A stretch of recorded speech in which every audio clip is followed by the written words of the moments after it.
is trying to circumvent the sanctions that have been placed on it by the United States and other countries and organizations. And so the primary motivation is not really ideological, but it is economic. It is strategic. Russia wants to have continuing relevance at the international level and wants to be able to prove to the United States and to Western countries that it still has diplomatic allies, it still has the ability to conduct international relations despite the sanctions. As you know, Putin has been indicted by the International Criminal Court. But I think what is important to note is that that effort is running into intense competition with the likes of China.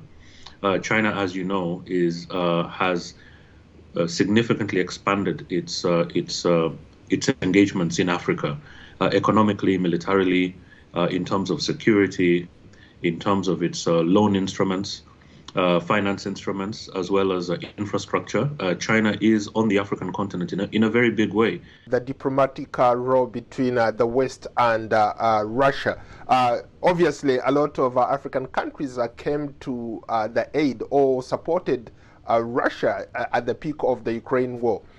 Could that be one of the things where Russia is trying to say, hey, you guys stood by my side, now this is some kind of payback? Russia is using pretty much the Chinese playbook by working with these African countries to rekindle those memories of the anti-colonial and anti-apartheid struggles, where, of course, the Soviet Union is one of those powers that that supported these struggles.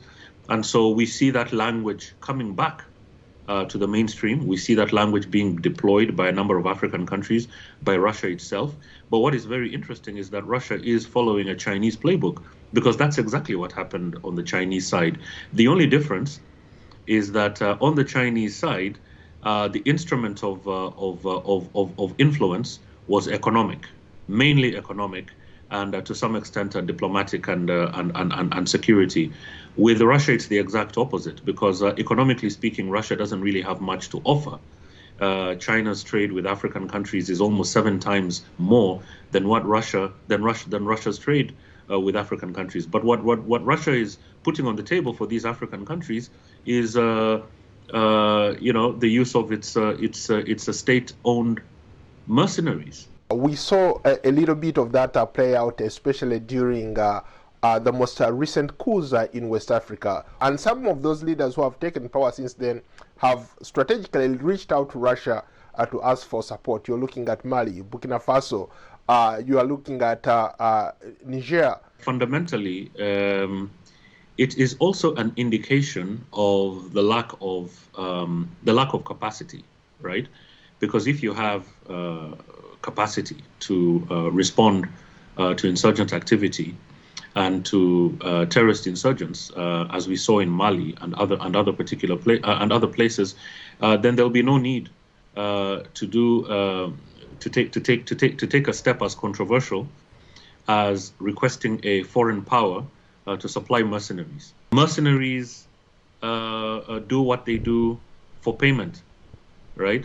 So, with Russia's mercenaries, for instance, some of the payments are in foreign currency, but then they're also paid with access to mining operations, such as in the Central African Republic.